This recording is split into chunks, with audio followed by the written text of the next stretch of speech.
Hi guys, welcome back to the Butterfly Effect podcast. In today's video, we are reading a Supermassive Games article, which has just been released, Jack, and it's reported that they've recently scrapped a project that's recently been revealed.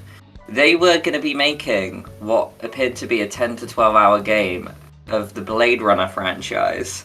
Now, firstly, did this surprise you? And are you quite saddened? Like, do you think this could have been a successful project? It does surprise me. I've got lots of things to say on this, but I'm actually going to flip it back to you, mate, because you said that you was a Blade Runner fan, right? So I love Blade Runner. Love Blade Runner. yeah, what's your thoughts on it? Because I'm not really familiar with the franchise, but I imagine for you this is like pretty gutting news, isn't it? I mean, it's tough to say because, like, there was no sort of real news on it. I hadn't heard of it. So it's like the equivalent of someone on Christmas Day waving a present in front of your face and then going, actually, no, that's not for you. So I was like, like, I barely saw it to the point I wasn't really that attached to it anyway. But, I mean, it would have been cool. It's one of my favourite, game developers marrying up with one of my favourite franchises. Yeah, like, I was surprised, though, in the sense that, and, even the article from IGN mentions it, that, they're doing Directive 8020, they were doing Until Dawn, and they're currently working on, like, Little Nightmares 3 as well. So it seems like a lot of projects, considering that they had to lay a load of staff off. So it does surprise me that they were, dipping their toes into something else as well when they potentially don't have the resources for that. But yeah, like, I'm gutted that it would have been a great game, but if it means that we get more quality thrown into Directive 8020, I'm kind of all for it. Also, the fact as well is that clearly from like the promos and the branding of Directive 8020 that they've clearly gone independent. Like in terms of the Dark Pictures, they're no longer relying on Bandai Namco, are they?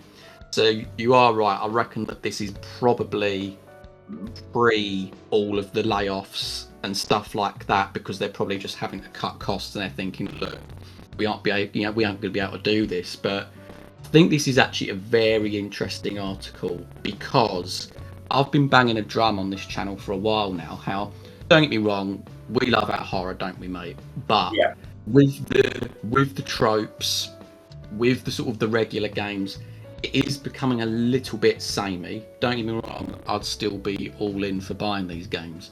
But one of the things I've said is that about them potentially tapping into different genres, like we've seen with Quantic Dream. And while we're on the sort of like the Quantic Dream thing, I'm sort of sat there thinking this may have been Supermassive's Detroit Become Human. So if they are, like, it just sort of goes to show perhaps where they're almost looking now in terms of the future. Maybe they're going to start to move away from horror a little bit. So maybe, like, what's your take on that? Is that exciting? It is very exciting because we made a video recently where I kind of put in the potential hot take that I do think that the DPA formula is getting stale, since whenever I play a Dark Pictures game, I kind of know what's coming. And that we're going to have a prologue where people die, we're going to have a plot armor character, we're going to get these like jump scares, we're going to get the premonitions, and it kind of like similarly has this format that repeats itself, that I do want something. I just want a bit of fresh injection into like their games. And yeah, I mean, this one could have been the ticket for that, this Blade Runner game. However, you mentioned Detroit Become Human there, and it is a good point. It was something I was going to mention, that I do wonder if it would have almost flown too close to the sun, in the sense that the games, Detroit Become Human is very similar to Blade Runner. It deals with replicas and AI. Granted, like, the art style is very different and the kind of the society in the world, but still there are very similar themes.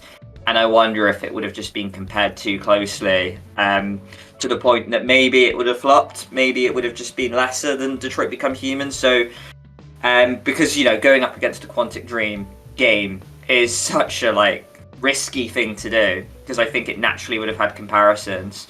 So it might be a good thing that this game's never happened.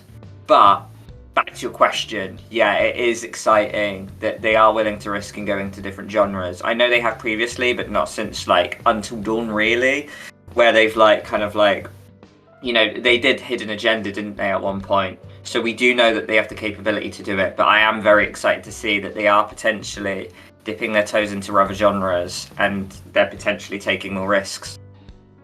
It's a mixed bag for me, because everything you just said is very valid. Like Quantic Dream, they spend years and years and years on their games, and in reality, like with Supermassive, their games and their branching still good, but it's not Quantic Dream level. So you could perhaps say off the bat, even without playing the game, that the branching isn't going to be quite as good as Quantic Dream. But there is a part of me as well that sits there and thinks, damn, I'd have loved to have done a comparison video between Detroit Become Human and Blade Runner. But coming back to the cons again, is that it's an IP, isn't it? I mean, we're a little bit apprehensive with how Quantic Dream are going to deal with Star Wars, and obviously, you know, because of like the universe and the canon, does that therefore restrict them when it comes to characters and choices and such? And Supermassive potentially could have run into that same problem here. So I find myself at a halfway house where on the one hand I'm like, damn, I really wanted to see this game, and another part of me sort of like, you know what, it doesn't matter, it means that they can pour their resources into something else. Yeah, no, I completely agree. But yeah, I'm curious to know if the fans are going to comment in and say if they are gutted that they really wanted this game. Because, yeah, I'm just so curious what that would have looked like as Supermassive Blade Runner game. Like, that's just, like, incredible to think about.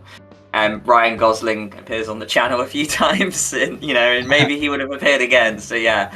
Yeah, it's certainly one to think about, but in another timeline it happened, and yeah, it sucks that we don't live in that one, but well, maybe it is for the best.